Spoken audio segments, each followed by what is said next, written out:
घना जंगल, छुपी हुई गुफाएं, मौत बिछाने वाली बारूदी सुरंगें और एक आदमी जो पिछले 4 दशकों से भारतीय सुरक्षा एजेंसियों को धोखा दे रहा था, वो मिट्टी में मिल गया।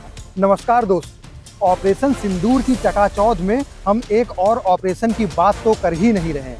हमारे जवानों का ये अभियान भी उतना ही महत्वपूर्ण है जितना महत्वपूर्ण ऑपरेशन सिंदूर था। ऑपरेशन कगार, भारत से माओवाद और नक्सलवाद को खत्म करने की कहानी।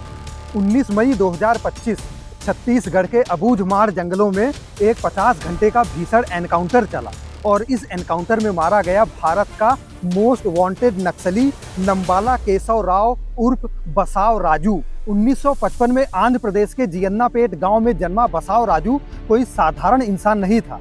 इसने NIT वारंगल से बीटेक किया। उसके बाद 1980 में पीपल्स वार ग्रुप में शामिल हो गया और ये भारत का मोस्ट वांटेड नक्सली बन गया। 1987 में इसने लिट्टे से गोरिल्ला वार सीखा। लिट्टे से इसने IED बम बनाना सीखा और उसके बाद इसकी साजिशों ने पूरे भारत को हिला कर रख दिया।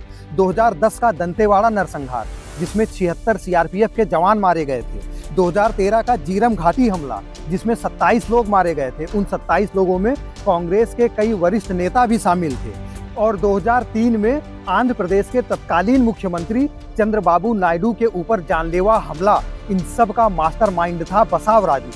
2018 में ये बसाव राजू CPI माओवादी का जनरल सेक्रेटरी बन गया, यानी हम इसे माओवादियों का आर्मी चीफ कह सकते हैं। और इसके बाद इसने अपनी गतिविधियों को और भी ज्यादा बढ़ा दिया, लेकिन इसका अंत निश्चित था। ऑपरेशन कगार ने इसे जंगलों से भी ढूंढ निकाला।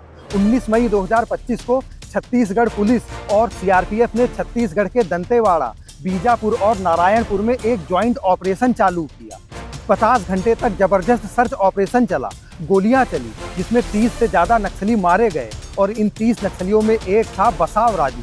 बसाव राजू के सर के ऊपर 1 करोड़ से ज्यादा का इनाम था।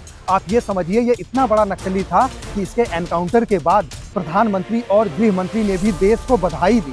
गृह मंत्री अमित शाह ने यह घोषणा की थी कि मार्च 2026 तक वो भारत से नक्सलवाद और माओवाद को जड़ से उखाड़ फेंकेंगे। और इसी के बाद इन माओवादियों के ऊपर, इन नक्सलवादियों के ऊपर हमारे जवानों ने अपनी कार्यवाही को तेज कर दिया था। ऑपरेशन कगार के बाद माओवादियों को बहुत ज्यादा नुकसान हो रहा था और इसी के बाद भारत में एक टूल किट एक्टिवेट हो गया। इस टूल किट को कहते हैं coordinated committee for piece, CCP।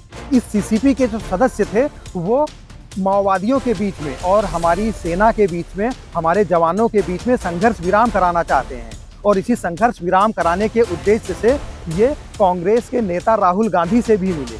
9 मई को दिल्ली में CCP के प्रतिनिधि मंडल और राहुल गांधी के बीच में मुलाकात हुई और ऐसा माना जा रहा है कि इस प्रतिनिधि मंडल ने राहुल गांधी से कहा कि सरकार माओवादियों के बहाने आदिवासी समूहों को निशाना बना रही है और राहुल गांधी को इसके ऊपर हस्तक्षेप करना चाहिए।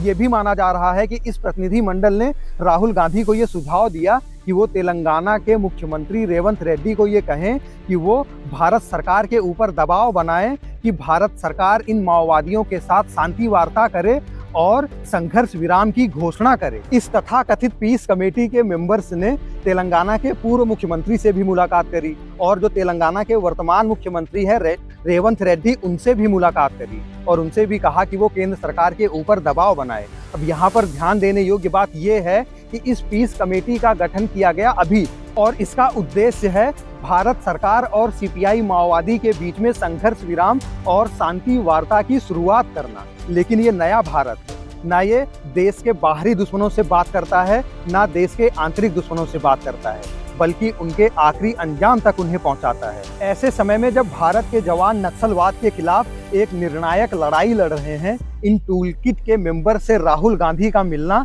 ये अच्छा नहीं लगता। आप इसके बारे में क्या सोचते हैं? कमेंट करके हमें जरूर बताइएगा।